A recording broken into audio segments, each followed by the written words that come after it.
Good afternoon, everyone. My name is Lisa Porter, and I am pleased to welcome all of us here this afternoon for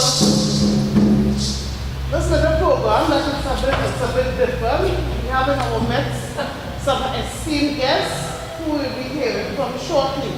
So my name is Lisa Porter, child of the community, Merikin at heart, and as a member of the Merikin community, I would like to welcome all of us here, a special welcome to Dr. Claudius Fergus, who past university lecturer at the University of West Indies, St. Augustine, and I'm especially pleased because when I did my thesis on land tenure and social mobility in the Merikin community many moons ago, Dr. Fergus was my lecturer and he was my supervisor, and he gave me so much trouble and he made me cry when he felt work wasn't what it should be, but he never gave up on me, and here I am today, and I must say that truly, and yes, and I got to say, but the thing about it is, the person who typed that thesis many years ago, when she was doing it, she knew nothing about Merikins, so it was a learning experience for her. And back then, over 20 years, she said, Lisa, this thing isn't going to die. And ever so often when something pops up about Merikinism and stuff, she calls and she reminds me, remember how I told you this thing isn't going to die. So on Sunday, Akila, another Merikin child of the community, called me and told me, Lisa, I need you to come into Contextualizing. I'd like you to come and hear this lecture and be part of this experience where we have this world-renowned guest. And when I reached there and I was sitting in the audience and I saw Dr. Fergus, I said, full circle. Here he is, part of the Emancipation Support Committee. Here he is sharing this program. And here he is introducing Dr. Anthony BROWDER. As I continue, I mentioned Dr. Fergus. I would also like to acknowledge Dr. BROWDER. Dr. BROWDER, please stand and be recognized. I was telling him earlier that when I think of archaeology and digs in Egypt and what have you, I never pictured a black man in this setting, never pictured a black man doing the type of work that you are doing, and it has certainly been an eye-opener, and I just want to welcome you to this place. I would also like to pay respect to Akila, who tirelessly works on behalf of the Merikin Foundation and the wider Merikin community, works for our recognition and has been persevered. And our story is going to go away. We have among us also Pastor Utley Grantham. He's the pastor of this church. And I take pride in the fact that this is the second oldest Baptist church in the country. Merikins brought the Baptist religion to Trinidad and Tobago. The first church is the church where he went and spent by the primary school a little while ago. The church next to there, that's the oldest church. And this is the second oldest church we have in the country. And we are proud of our existence. We are proud of the fact that we've been able to persevere. I always say the very fact that all of us are here now is because our ancestors did something right. They resisted and we survived, and we are here to tell the story. Before I continue, I'd like to invite man here who is going to come and say a little prayer after you. It will be Pastor Utley, because we recognize that the ancestors and the Almighty is supreme and we must pay homage.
man and his fast.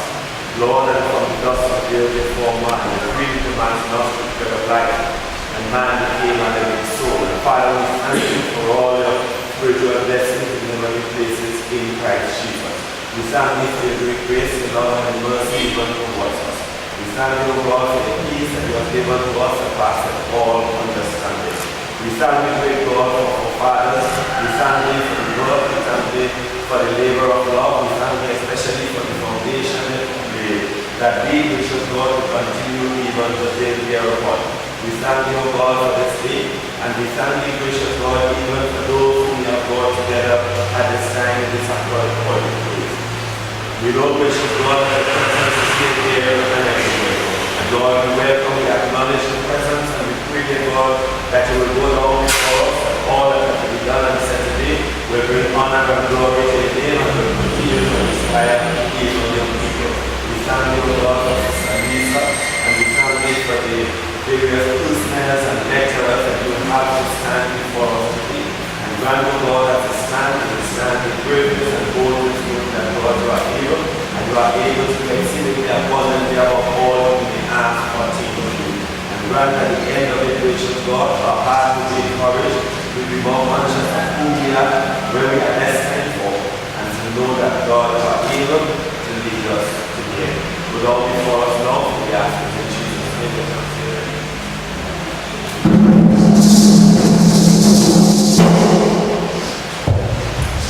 Thank you. As we move forward, I think it's important that Dr. BROWDER understands, and you heard about Merikins, but I will still want to repeat, because even among us, there might be people who are not fully aware of the story.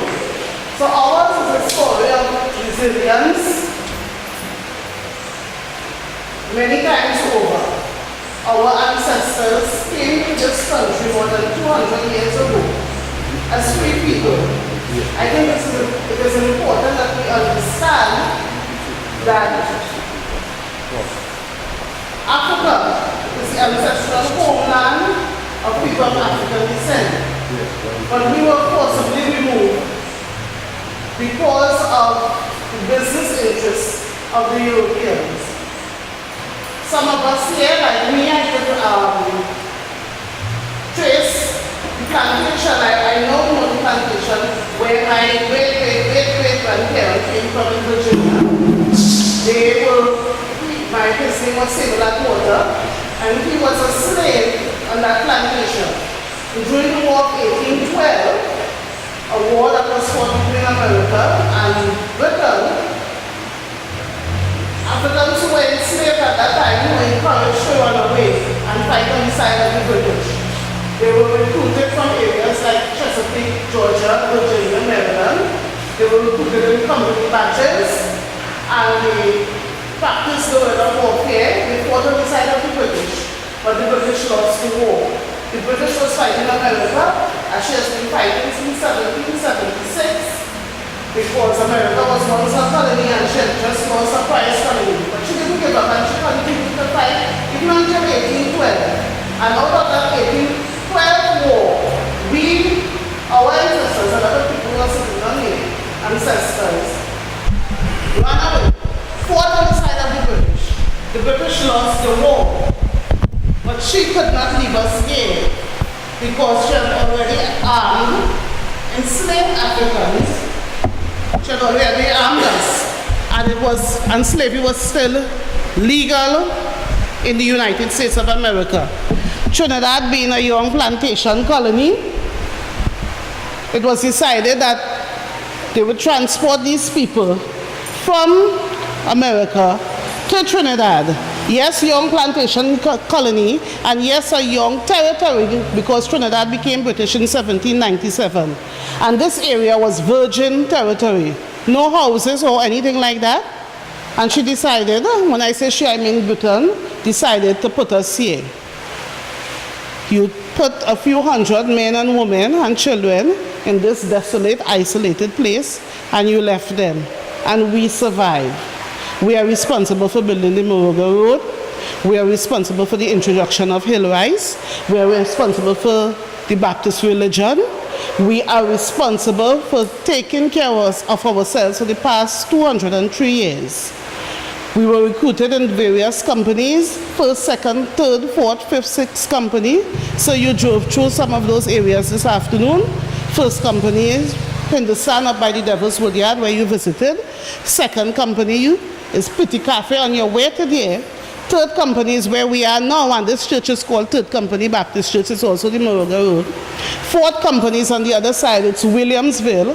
Our people did not like what they got, so they say they got a hard bargain because the land wasn't fertile enough, and the British government decided to move them from hard bargain and give them a new grant of land. So hence the reason why we have new grant. Sixth company, you pass through where you collected your sumptuous meal. Sixth company, Child American Cook. And fifth company is where we went up the road. This community has 3 primary schools: Fifth Company Baptist School, William Webb, sorry, I'm saying Nib, the historian, and me, in Hindustan, and Marak Baptist School, and we have 1 secondary school. Over the years, the story survived because of the oral tradition. I always knew I was American because my grandfather always talked about it. And lately, we have been having much more documentation of what we have done and who we are and what we represent and the contributions that we have made. The story continues, the journey continues. We still have a lot of work to do, but we are proud of our heritage. We are building on our capacity, and we hope to continue. And we have different people in the community who have gone on to play a part on the world stage and continue to contribute and to build awareness of who we are.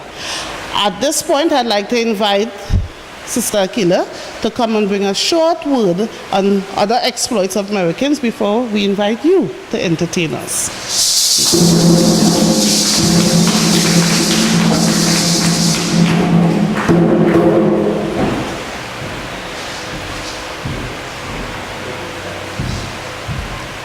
Pleasant good afternoon all.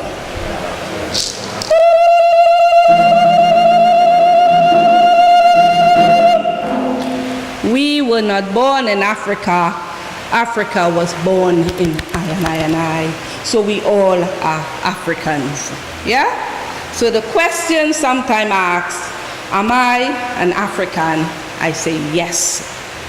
Being out in the US some weeks ago, that question came up as well, from people from the Cameroons, from Kenya, from Nigeria. Are they Africans?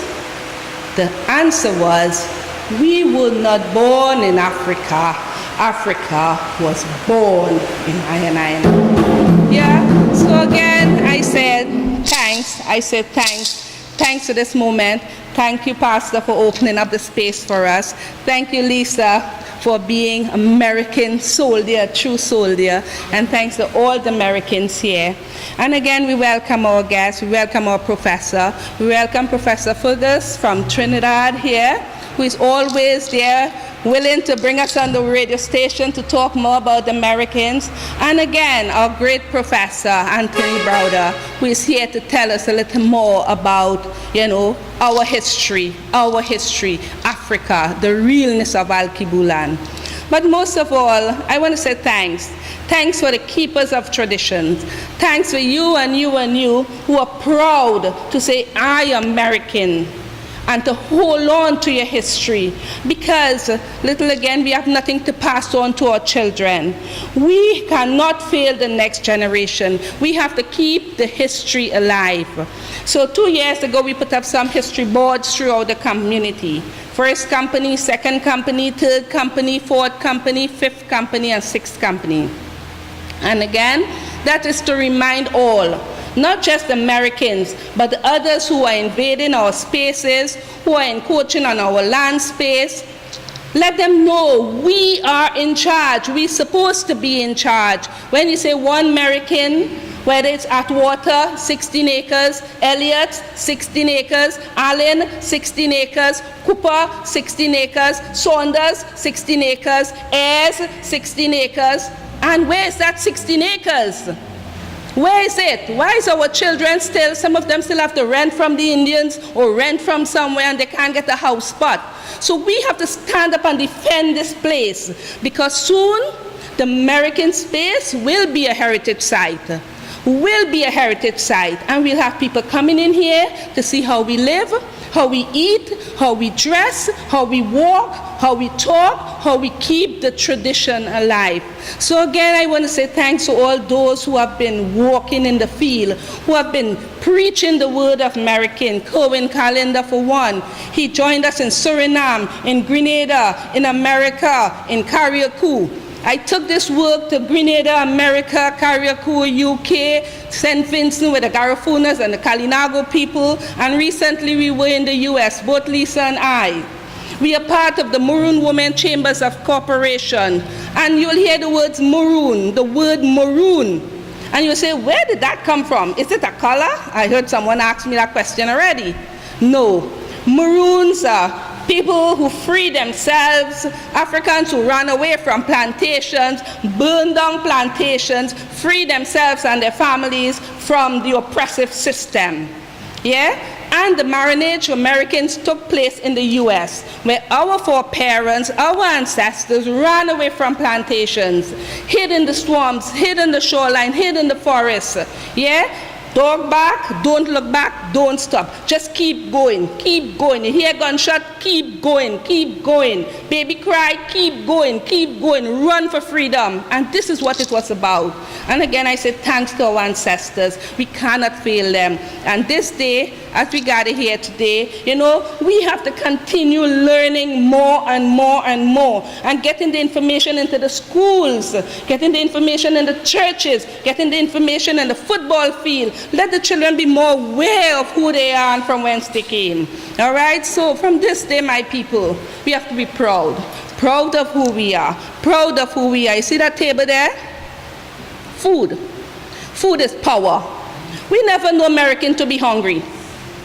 We never know Americans to be hungry in Trinidad. Americans always had food. There was always some storeroom somewhere.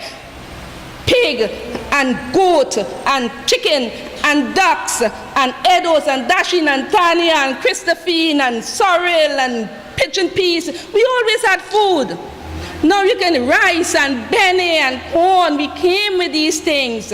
These are traditions that we have to hold on to so we can be self-sufficient. We have to respect the land and hold on to the land, because land is wealth. Not a big concrete house with tile, not a big car on the road. That could fall apart. Land is wealth, so we could pass on to our children and our children's children, so we can be proud owning class, like how we saw ourselves years gone by. Our people were owning class people. We were not poor people in Trinidad. After slavery, after abolishment of slavery, we had land. We had lands. While the Indians got 7 acres, we had 16. Now they have 160, and we have maybe about how much? I don't know. You know? So we have to start looking back to go forward, like the word Sankofa, look back to go forward. Go back. Our history didn't start with slavery. Our American history didn't start with no on the plantation. Our history started as kings and queens, royal kings and queens from Africa, Sierra Leone, Ivory Coast, Congo, Nigeria, Ghana, you know, throughout Africa. And we came here, we were enslaved, you know, but again, we survived. We are strong people and we survive, and we have queen. We have queen, we have kings, and when your children walk, they walk royal and proud, like American history. When you see American people and you see American women, they always dress up. They can say, that's American, because they always dress up, all you know that, you know? And this is a tradition that we held on to, rich kings and queens and princes and princesses. So if our children walk around thinking like that and feeling like that, then they will live it. They will not walk with their head down and hopeless and, you know, wallow in self-pity. No, they will stand up proud and say, I am proud to be American. And with that, I want to say thanks for this little moment as we welcome Professor Fergus to say a few words and welcome our guests. Thank you, Professor. Hey everyone. And I must say, mainly I would introduce the professor. I know you know your history. I have done some work on the history of the Merikins. I tend to put it into a broader perspective than probably you would do, because I also have studied the revolutions in the Caribbean which eventually led to the Merikins, particularly the Haitian Revolution and the revolutions which were fought in a number of the islands in the Eastern Caribbean around the same time. In fact, what I see is one revolution. The Haitian Revolution was in fact a revolution within the Caribbean with Haiti as the center. But it was a wider revolution that engulfed almost all of the Caribbean islands. And out of that, the British continued recruiting African people to fight for them virtually, so that the recruitment of Africans in North America was just a continuation of what they were doing in the Caribbean. And they had recruited 12 regiments actually in the Caribbean. And in 1807, an event which goes down in our history almost unrecorded, they emancipated 10,000 of those soldiers, settled, promised them land in Trinidad, but settled because of fear of the impact of such a large number in Trinidad. They transported most of them to Sierra Leone, actually. So you have the settlement between 1815 and 1825. They brought down not only the 6 companies, but they brought down the West India Regiment soldiers as well, and they settled them in the north, mainly and close to the Sangre Grande area. One of those settlements in what is today Quarry has no visible evidence that they existed at all, except one grave that we know about, which probably they have bulldozed through sand mining, because the numerous appeals to the government have gone down, you know, without any positive response to protect the site. But then there's another group in North Manzanilla who are descendants of the West India regiments. And I would appeal to the leaders of the American community to link hands with that other community. You came down here as free settlers, but you were not alone. There is this other group in North Manzanilla who do not engage in the kind of activism that you engage in for the reclamation of the identity. And if you link hands, you're going to be stronger, not weaker. So I think you should have a delegation go up to North Manzanilla and check out the community there. They still engage in agriculture. I don't know if they have their 16 acres, but that area is less challenged by newcomers than here. You know, where as you drive along the roads, you see people who are not of African descent, and you know they're encroaching on your land. But in North Manzanilla, you do not have that kind of demographic buildup. And so I would not be surprised if they still control their 16 acres, because they too were given 16 acres. So that is my appeal for you this evening. At this point, I would want to introduce to you one of our most eminent scholars, Professor Anthony T. Browder, who comes from the University of Maryland. He is a multi-genius, actually. He is an archaeologist, a historian, cultural historian. He is an educated consultant, and he's engaged at present in archaeological excavations in Egypt, excavating the tombs of priests of the 25th dynasty. That dynasty is what we call the last golden age of ancient Egypt, or Kemet. Kemet is the name we prefer to use as African people. Kemet, remember that name. And he will tell you about what he's doing there. But the 25th dynasty, one of the great dynasties that come out of ancient Egypt, you know, they were able to revive a lot of the traditions which had gone into the decline after numerous invasions by foreigners. So he's there. One of the great things about that expedition is that he himself is funding that expedition. So it's self-financed because, as Lisa said, she doesn't know about black archaeologists. This is one of the reasons you don't know about them, because of the difficulty in getting finance, right? His daughter is sometimes his partner on these expeditions, so there you have a new generation of African-American archaeologists. I don't think she's specialized yet, but from what she has posted online and what he has shown us, I'm sure that anybody who has gone into those tombs, you cannot help but become an archaeologist at some point in time. So we wish her well, and you have the succession. Of course, it's a field that can benefit this community as well. You go back to 1812, but what do you know about your material culture? Some of it is buried under the ground, right? So I would encourage you to encourage some of your young scholars to enter the field of archaeology as well, so that you can have someone who might be able to attract enough funding to engage in some kind of archaeological research here, which would strengthen your community in terms of what you know about your community, not only from oral tradition, but from the material culture which your ancestors would have left behind. So without further ado, let me invite Professor BROWDER to come and say a few words to you. Thank you. Hello, family. How are you all? Good, good, good. I'm happy to be here. I'm grateful for the pastor for opening up this sacred space. I'm grateful to my sister for doing the libations to invite the ancestors to be here and inspire us in this sacred space. And I'm grateful to my sisters for bringing you all here to create this opportunity for me to have a chance to dialogue with you ever so briefly.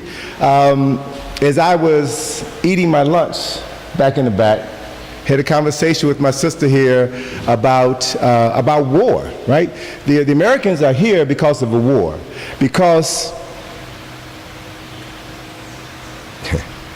the Brits who had colonized America. Let me give you some context. Let me put some things in context. This year in the United States of America, they're commemorating the 400th anniversary of the introduction of the first enslaved Africans in Virginia, right? 1619 to 2019 represents 400 years that Africans have been in America. And one of the issues that we have to look at is that those first Africans who were introduced to America were brought there by the Brits, who were colonizing this land at the time. The British were expanding their empire. And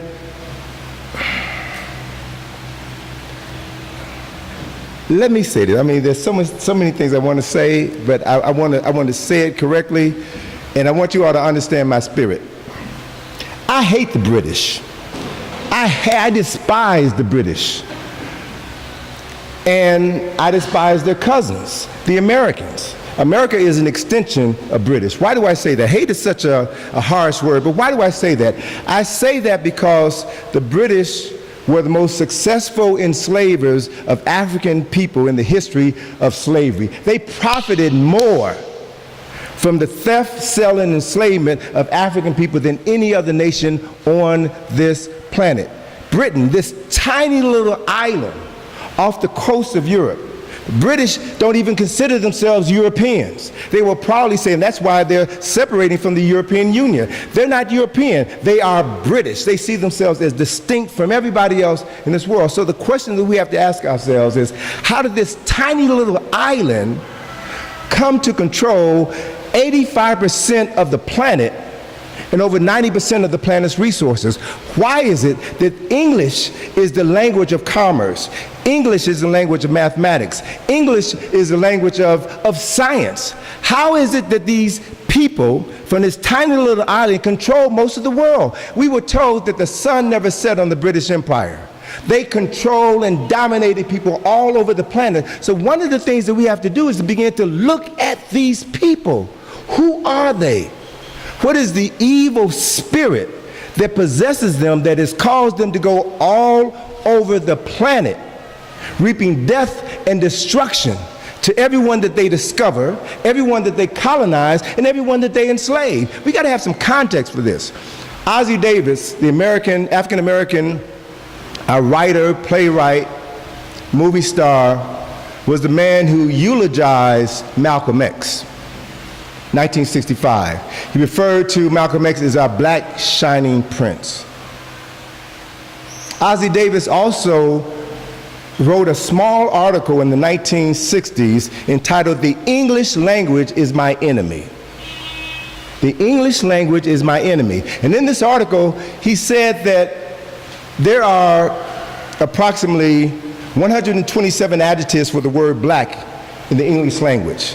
And most of those adjectives are negative, derogatory, and demean people of African ancestry. We have words like black ball, black male, black list, Black Friday. Everything black is dirty, nasty, and evil. What do you call black cake here? You haven't, in the United States, we have a specific name for black cake. What do you call black cake? No, well, in the United States, we call black cake devil's food cake. And you call white cake what? Angel food cake. So everything that is white is pure, is godly, is clean. Black is dirty, white is clean. This is in the English language. In the English language. You won't find this in any other language, in the English language. So, speech is subvocal thought. Before we say anything, we have to first think it in our mind, conceptualize it, and think it in our mind. So we are communicating in the language of our former colonizers, our former enslavers, and our constant oppressors, English. So we speak, communicate using the English language, but our minds have been programmed through the use of this language to see ourselves as less than. And so we have to be clear about who programs us so that we can assume responsibility for reprogramming ourselves. Because if we aren't reprogramming ourselves, we are still enslaved. We are mentally enslaved. So it's important for us to put the British in context, to put their American cousins in context. The British control the world. And when they lost the colonies to America, America now controls the world. America is now the most powerful nation in the history of humanity. Why? Because they inherited all of the negative, destructive traits from their British cousins. Let's be clear. Let's be clear. And let's understand that. So we have to begin to understand who we are as African people. We may not have been born in Africa, but Africa was born in us. Africa is in our DNA. So we have to begin to understand what Africa is. British scholars said that of all the 16 civilizations of the world, the only one which has not made a contribution to humanity is the African civilization, is African people. That's a lie. Because if we study history, and let's be clear when we talk about history, history is exactly what the word says, his story. So whenever someone tells you his story, they're going to tell you what they want you to know, and they're not going to tell you what you need to know. So Voltaire said that history is a lie agreed upon. History is written by the victors in every conflict. So the stories or the histories that have been written by us have been written by our conquerors, have been written by our enslavers. Those histories do not do us justice. So we must study the language of our oppressor, but we don't have to become our oppressor. We must learn how to read, learn how to write, learn how to reason, so that we can bust out of this mental prison that we've been born into and then do the work that we were born here on earth to do. Speaking of myself personally, I'm introduced as an archaeologist. I'm introduced as a professor. I'm introduced as an Egyptology. But let me be honest with you. I have no degree in archaeology. I have no degree in Egyptology. None whatsoever. I learned early in my life, I learned early in my career, right after I graduated from college, that as long as I work for someone else, they will never pay me what I'm worth. And that the only way I can live as a free person is to create my own businesses and employ myself, employ my mother, employ my daughter, employ my friends, employ those black lives that matter to me. I've been self-employed for 40 years. I've not had to work for white people or crazy Negroes for 40 years. And as a result of that choice that I made, I'm able to do the things that I want to do. I've traveled to Egypt 56 times. I'll be making my 57th trip to Egypt in 2 weeks. I've been involved in an archaeological excavation that I have been funding. I'm not asking anybody to give me money. I'm not begging anybody for anything because I'm using my own resources to get what I need to do what I want to do. So that I've been studying Egyptian history for the past 42 years. I know more about Egyptian history than the average Egyptologist. I've been involved in an archaeological excavation. I am doing in Egypt right now what trained Egyptologists have never done. So let's not get caught up in titles, because everyone has heard of King Tut, right? King Tut. King Tut's tomb was discovered by Howard Carter. Howard Carter was not an Egyptologist. Howard Carter was not an archaeologist. Howard Carter was a man who had an idea, and he went to another man to get his money to fund his efforts to excavate and find the tomb of King Tut, Tutankhamun. So he's not an Egyptologist. The father of archaeology is William Flanders Petrie. William Flanders Petrie was not an archaeologist. This was something that he wanted to do, to study the past. So he developed the techniques that have now become the cornerstone of archaeology. So let's not get caught up in names and titles, right? Let us understand who we are. Let us understand what it is that we want to do, and let us then develop the means to do those things to benefit not just ourselves, but our family, our friends, and those people who matter to us. That is how I've done everything that I've done within my career, right? And so I share this information with you because I want you to realize that in order to be really free, you have to understand that we are still living under conditions of war. As I was sharing with my sister Lisa back in the back, we were talking about the fact that the Americans who are here as a result of fighting in the War of 1812, where the British lost, and so the British decided that those Africans who were enslaved in America, who the British offered freedom to if they helped them defeat their American cousins, when the British lost, they said, all right, well, we will take you out of America and we will settle you someplace else, right? So what I want us to be clear is that not all wars involved physical confrontations. Some wars, most wars, are psychological. Many wars are emotional. Many wars are economic. Many wars involve education. So warfare is a multidisciplinary activity and is not always physical. At the U.S. War College in Washington, D.C., southwest Washington, D.C., where all the generals who have planned all the wars that the United States has fought in the 20th century come to this war college to study the art of war. And the first thing that they would tell you in this war college is that the first battlefield that takes place in any war is in the mind. To convince people that somebody else is their enemy and that they must go travel around the world, travel across the ocean to kill other people's sons and daughters in the name of what? And they also said that the first casualty of war is the truth. So you have to lie to your soldiers and tell them that they are fighting for liberty or justice. They're fighting for rights. Oftentimes, as is the case with Africans living in America today, every African in America who has fought in every war in America, or every war in Europe, or every war in Vietnam, has fought for rights that they didn't even have at home. So these are issues that we have to address so that we can better prepare ourselves for the most important battlefield that we will ever live on, and that's the battle for our minds. Whoever controls what you think controls you. It was Dr. Carter G. Woodson who in 1933 wrote a book entitled The Miseducation of the Negro. Miseducation of the Negro. Carter G. Woodson was an African man whose parents had been enslaved in Virginia, probably not too far from where your ancestors lived. He didn't start high school until he was 19 years old. Graduated high school, went to the University of Chicago, a prestigious institution, and then from the University of Chicago, he went to Harvard. He was the second African American to receive a PhD from Harvard University.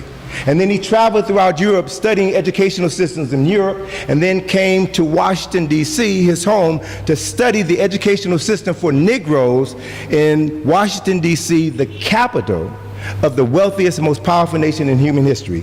And Dr. Carter G. Woodson saw, based on the evidence that he gathered, that Negroes in Washington, D.C. were being intentionally miseducated. And so he wrote a book describing the process of miseducation. And one of his most significant lines in that book is that when you control a person's thinking through the process of miseducation, you don't have to tell that person where to stand or where to go. You don't have to order that person to the back door of any society, because that person will go without being told. As a matter of fact, if a person has been properly miseducated, if there is no back door, they will create one for their special purposes. Their miseducation mandates it. Another important aspect of that book is where Dr. Woodson talked about the fact that every person has two educations, one that is given to him or her and the other that they give themselves. And that he said the latter is by far more significant, because everything that is important to a person is that which they must seek out for themselves. That is what constitutes your real education. And if we think about this word education, education comes from the Latin educere, which means to bring out. So the real purpose of an education is to put children in an environment where a teacher, a professor, will bring out of them the natural genius that they were born with. Every one of us is born a genius. And so we must go to schools, we must live in communities where the parents, the aunties, the uncles, all of the people in the community know who you are. And they will create those spaces where the genius within you can manifest itself for the benefit of the community. It's not for individual benefit, it's for the community, because either we all move together as a collective or we all stay behind. That is the reality. That is the framework with which or through which we need to see ourselves. That is the mentality of the consciousness which we must indoctrinate into our children so that they can understand who they are and what they have the capacity to do. Two more things I want to talk about before I close. One is Africa. We've been taught, based on movies, based on books, that Africa is a land of savages. Africa is the land of cannibals, right? But I can tell you this: the greatest documentation of cannibalism can be found in the study of European history, can be found in Virginia. When the first Europeans came from England to Virginia, they came near the dead of winter. They did not know how to grow plants. They did not know how to build shelter. And so many of them died. And in their journals, they talked about their struggle to survive. In their journals, the leader of the first expedition talked about how those who survived by eating their dead. This is all documented history. The leader of this group, his wife died, and he kept his wife's death a secret, and throughout the entire winter, he ate pieces of her body in order to survive. So the greatest evidence of cannibalism can be found among Europeans and not Africans. Who are Africans? What is Africa? Africa is the second largest continent on this planet. Africa is the birthplace of humanity. Right? So when I talk to audiences about what I know, what I have studied, what I've either read in books or seen with my own eyes as a result of my travels to various parts of the world. So what I can tell you is this: Africans were the first human beings on the earth. The first man and first woman were born in Africa, and they lived in Africa over 300,000 years ago.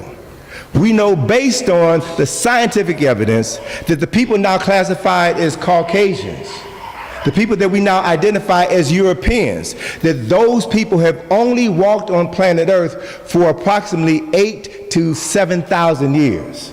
which means that Africans, the original men and women, the original inhabitants of this planet, have walked on this planet at least 292,000 years before the first white man was born. Now, white people will never tell you that. Why? Because it's not to their advantage to tell you the truth about who you are. But the truth is there. You have to cultivate an interest in the truth, and you have to be able to develop the ability to distinguish a truth from a lie, a truth teller from a liar. And once you begin to do that, you can begin to carve out a path for yourself that will lead to success. You have to do that because your oppressor will never, ever teach you to do that. It is not in their best interest to do so. So one more thing I want to share with you. Brother, what's your name? Shedrin. All right, so before I came over, Shedrin came over and he asked me to autograph a copy of my third book, Survival Strategy. It was a book that I wrote. I've written 6 books, co-authored 6 books, and all of my books are being used in classrooms throughout the United States, in the Caribbean, in Europe, in Africa, and in Asia, right? So I write, I study, I research, I publish my own material. I publish my own material so no one edits what I have to say. And it is through the writing and the publication of my works that I've been able to buy a house for my mother, buy a house for myself. It is through the creation of my own work that I've been able to finance all of the work that I've done. And Professor mentioned that I worked at University of Maryland. I actually taught at University of Maryland, Baltimore County. And I only did that for 3 years. And I only did that to experiment with the students there, so that I can understand the mentality of the students, so that I can develop educational materials to teach them what they were incapable of learning in the classroom. And one of the reasons why I only worked at the university for 3 years is because I can make more money in one weekend than I can make at the university during an entire semester. All right? So it's about economics, and it's about managing my time so that I can create the money to do what I want to do and not work for somebody else. This is what drives me. This is what motivates me. But I want to share with you very briefly something that I learned at the beginning of my career that let me know who I was and what I had the capacity to do. And I want to do that by sharing with you a brief demonstration that illustrates the genius that all of you all possess. So in order to do that and do that effectively, children, I'm going to invite you to come up, and I'm going to use you in this demonstration. And I also need, why are you shaking your head? Come on up here for a second. What's your daughter's name? Ayota. Can you come up here for a second? She just graduated. Come on up. She just graduated. And her mom brought her here because her mom wanted her to experience this. She would rather be someplace else, and I get it. I understand. Young people want to do other things. And maybe in 2 years, 3 years, she'll understand and she'll appreciate this. So I would like to invite you to participate. Happy graduation, my sister. Come on, happy graduation. So, I'm going to do a real simple demonstration to illustrate the genius that's in every one of you. And we're going to do this demonstration by real simple. I'm going to invite you to sit down in this chair. Have a seat. And it's in the book, so you know what I'm getting ready to do, right? It's in the book. You read the book, so let me take your hat off. All right? No. Follow me. Just follow me. So I need 2 more people. I need a young man and a young woman. So let me get this brother over here. You, come on up here. Yes. And this young lady here in the blue. Blue is my favorite color, so I want you to come up. And I'm going to do a simple demonstration using science to illustrate to you the genius that all of us possess, the abilities that all of us possess. So you all come up here for a second. We're going to do a real simple test, a real simple demonstration. And yeah, we're in good position. How you doing? No, how are you doing? Good. Good. All right, so look at me. When someone talks to you, you look at them. You look them in the eye, and when you shake their hand, you shake their hand with determination, right? All right, so look at me seriously and shake my hand seriously. All right, very good. How are you? How are you? What's your name? Nice to meet you. All right, good handshake. Amina? How are you? I'm very well. Thank you for asking. All right. So we're going to do a real simple demonstration where, come on, where the four of us are going to lift this brother up out of the chair using 2 fingers each. Right? 2 fingers each. This is not magic. This is science. Right? And the way we're going to do this is, so this is what we're going to do. This is what I'm going to need you all to do. I'm going to need you all to concentrate and focus your energies. Okay? You all can do that? Can you do that? Talk to me. You have a mouth for a reason. Talk to me. Can you do that? No. Yeah. Can you do that? Yes. Thank you. Thank you. All right. So this is what we're going to do. We're going to put our fingers together like this. Lock your fingers together like this. Okay. And I want you to put your fingers under his armpit. Just keep your arms natural. Put your fingers under his armpit so you may get a little bit to the side. Right? And put your finger under his armpit like this. Right? And you get under his armpit like that, and you and I are going to get like that. You and I are going to get under his knees like this, and we're going to get in position, and on the count of 3, we're going to lift him up. Okay? So let's get in position. Everybody in position. All right. 1, 2, 3. All right, nothing. All right. It's not a trick. I just want to demonstrate this is real. So now, I want you to take your left hand, hold it over his, now you gotta give me some energy, man. Give me some energy. Right? Put your left hand over his head. Over his head. There you go. Put your, not on his head, over his head. Very good. Your left hand over his, your left hand over hers. The other left, right? Your right hand over mine. Your right hand over his, your right hand. So now, I want you all to close your eyes. I want you all to close your eyes. Let me close your eyes, all right?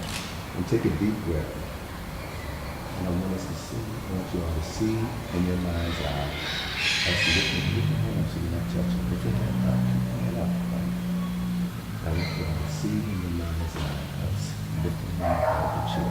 I want you to see it and visualize it. You can know what it's done. Can you see it? Can you see it, young lady, lovely? And if you're having difficulty seeing it, tell yourself you see it. All right? Can you see it here? All right, open your eyes. Let's take our hands down one by one. And now let's get back in position. Back in position. On the count of 3, 1, 2, 3. Alright. So let me do this. Let me substitute these 2 young folk in the back for this young lady in the middle right there and this brother here. So y'all come on up. Come on up. I just want to, you be comfortable. Come on up. Come on. We don't have a lot of time now. No. You stay. You stay. I mean, you just graduated. You got to move around a bit. Come on up here, brother. We got to get the right energy mixture together in order to do it. So the deal is this. You want to put your hands together like this. Lock your fingers together, right? You all are going to get under the armpit. Yes. And just lift. So first, take your left hand, hold it over, your left hand over his head. Your left hand, your left hand. Your right hand over mine. Your right hand. All right. Now, do your hands down a bit. All right. Close your eyes. Take a deep breath. Visualize us lifting this brother up out of the chair. See yourself doing it. And know that it's done. Know that you have the capacity to do it. And see it done in your mind. Okay? Open your eyes. Look at it. One by one. All right, let's get back in position. On his armpit, on the count of 3. 1, 2, 3.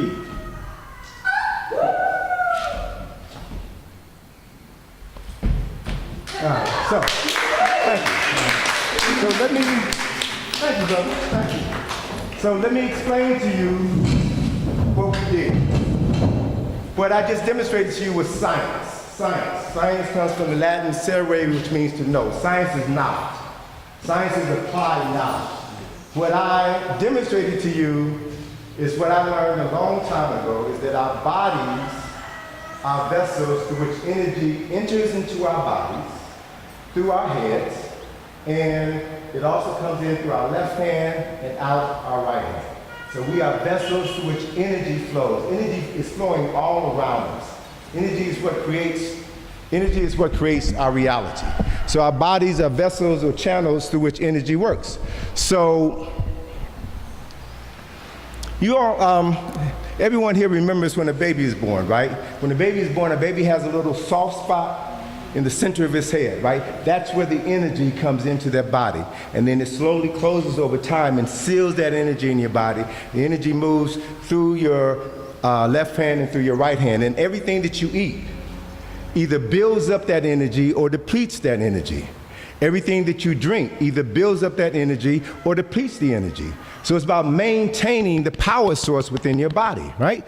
So when we first attempted to lift the brother up out of the chair, we were unable to do it. So I had my colleagues here put their hands over his head, and sis, what did I ask you all to do?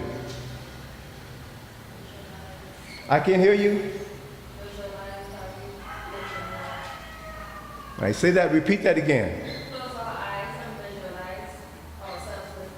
All right, so the key there is visualizing, seeing in your mind's eye what you want to accomplish. Seeing in yourself the thing that you want to do. And by giving yourself that directive, your body responds to your thoughts. The nature of your body is to respond to your thinking, your thoughts. So whoever controls your thoughts controls your body. They control you. So by us synchronizing our energies together and focusing on a specific task, and that is the four of us lifting him up out of the chair, then what we did was to marshal the energy within ourselves to accomplish that task, to do what some people think is impossible. This is science. Whatever you think about, you manifest. Whatever you focus on becomes your reality. So if you think that you are descendants from slaves, as opposed to kings and queens and doctors and attorneys and educators and dentists and engineers and architects, if you think you're a slave instead of all of these, then your body won't help you manifest the genius inside of you, and you will live down to these negative perceptions of yourself that your former enslavers have ingrained in your consciousness. See yourself for who you are. See yourself for the descendants as the descendants of the mothers and fathers of humanity, culture, and civilization. And when you see that, when you embrace that, when you act on that, there is nothing in the world that you cannot do. Our former oppressors and current colonizers know that. And they do everything within their power to separate you from the truth and to keep you living in fear. Keep you living in fear. And as long as you are afraid, you cut off your power source. So I think I'm done, right?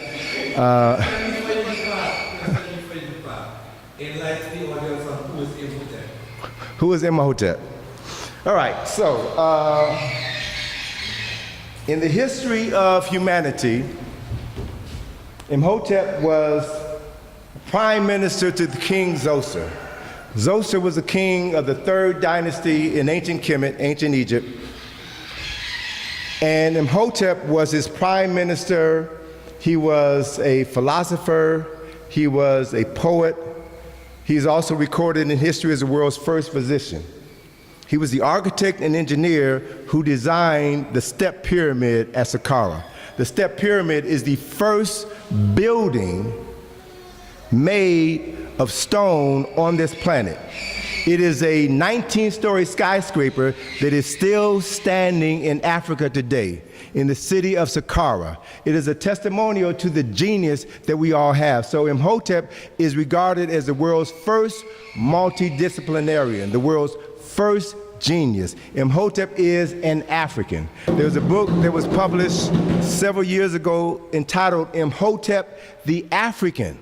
So one of the things that we as African people must do in a world dominated by Europeans, by British and America, is to know ourselves. And one of the best ways that we can know ourselves is to study those works by people who look like you. Now, don't misunderstand me. Not all black folk are working in the interest of black folk. You all know that, right? Every race of people has their traitors. But for those people that you can trust, who have demonstrated a love for their people, a love for their community, as we see by the professor here and the sister here and the minister here, for those people in your community whose hearts and souls you know, listen to them, learn from them, so that they can teach you how to navigate this world and cultivate the genius that every single one of us was born with.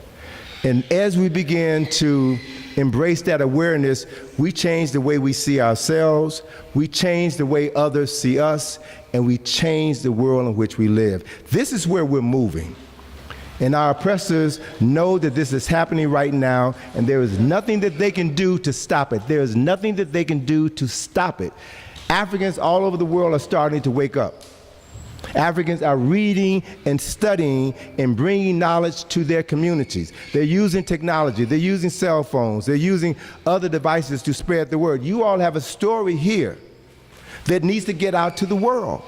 So teach your children to study their history and to love themselves, and to share their stories with everyone else, so that we can benefit from the lessons that you all have to teach us in the diaspora. So thank you all very much for welcoming me. You mentioned King Tut. Right. Give us King Tut's full name. Well, King Tut's full name was Tut-Ankh-Atun. Tut-Ankh-Atun, the living image of Atun. After his father was murdered, the people who basically took control of the nation and made him king at the age of 8 or 9, brought him back to Luxor and changed his name to Tut-Ankh-Amen. Right? So we have to understand that he lived during a time of political upheaval between two different forces who were fighting for the history and culture and memory of their people. So we have to realize that while we say ancient Egyptian, ancient Kemet is a country to be proud of, those people were human just like you and I, right? All right, but beyond Nubian, I prefer Kush as opposed to Nubian, because Nubian is a Roman word. They refer to themselves as Kushites. So we have to begin to see who we really are, study those scholars, Ivan Van Sertima, John Henry Clark, John Jackson, Dr. Joseph Ben Yuckinan, Asa Hilliard, Francis Welsing, Shashi McIntyre. There are numerous scholars who have written this information. The brother has a copy of my book. Ask him if you can borrow the book. I've got references in there of other books that we should be studying. We should be studying. Sometimes we have to turn off the television, put away our cell phones, sit down and read.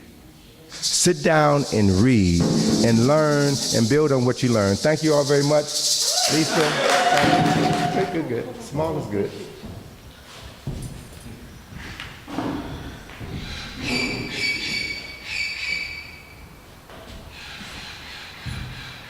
Dr. Browder. Yes, ma'am. On behalf of the Merikin community, myself, and our Queen Lisa Atwater, and all our beautiful ladies here and gentlemen, I want to present this package to you. First, this is a documentary, The Forgotten Freedom Fighters. And you will see in this documentary faces here, the space here, and places that you just visited. Very good. So this is the documentary on the Merikins. Very good. Secondly, I have this book here, The Merikins, Forgotten Freedom Fighters. Yes. And again, written by one of our American sisters, Tina Dunkley. And you will see some of the faces in this book that you are seeing here. Excellent. So I present this book to you as well. Thank you. And thirdly, this is all about the Maroons. This is a package, part of the package that we took to the UN seeking indigenous people status for all Maroons of the diaspora, including Merikins. And both Lisa and I were at the UN, at UN House, standing up and fighting on behalf of our American people. Excellent. And I Thank present you. this to you. Thank you very much. Thank you, I sir. received this. And can I do or say one thing? Teacher me kind of insisted I do this. Remember I said the English language is my enemy, is our enemy, and I want to demonstrate that. When she came up here, she referenced ladies and gentlemen, right? Can anybody tell me what a gentleman is? What is a gentleman? Sorry. No, it's okay. We don't know. We don't know. We intentionally don't know. Can anybody tell me? Pardon me? A gentleman.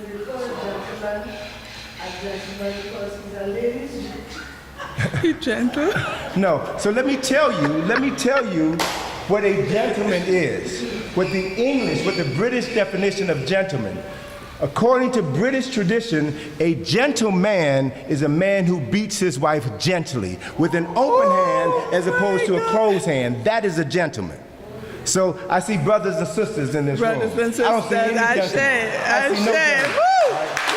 So we have to understand the language of our enslavers and our oppressors because we use their language to enslave ourselves without even knowing it.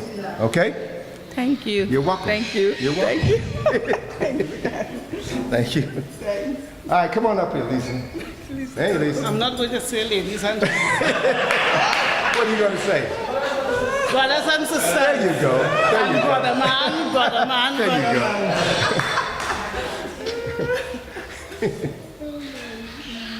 On behalf of the American community and my family, my physical family, spiritual family, family in wars that we fight, big and small, Yes. different dimensions of war and what have you, I present you with this token of our appreciation. And I know it says made in Africa, and we know that Africa was made in us also. Absolutely. Thank you so very much for taking the time out to be here. We are indeed pleased to have you, to have Dr. Ferguson, what have you, and I hope that when you look at this, you remember this unique part of Trinidad with a unique set of people who were Yes. just very grateful that you came and you enlightened us, and we're grateful for the light, because we know that when you have a candle can light a million lights. So we thank you so very much from the bottom of our hearts. George is telling me, so stand that over here so we yeah, wait for the microphone. bottom of our hearts. And I hope that in the English language, bottom of our heart is a good thing. And I'm just listening, and we appreciate you. We appreciate all your work. I remember that on Sunday you said something is happening in 2023. Yes. You invited people to come along. Yes. Okay. Some of us will be here. Okay. Very good. Very Thank you good. very much. You're welcome. Thank you. So let me declare on this day, I am proud to be American. Oh,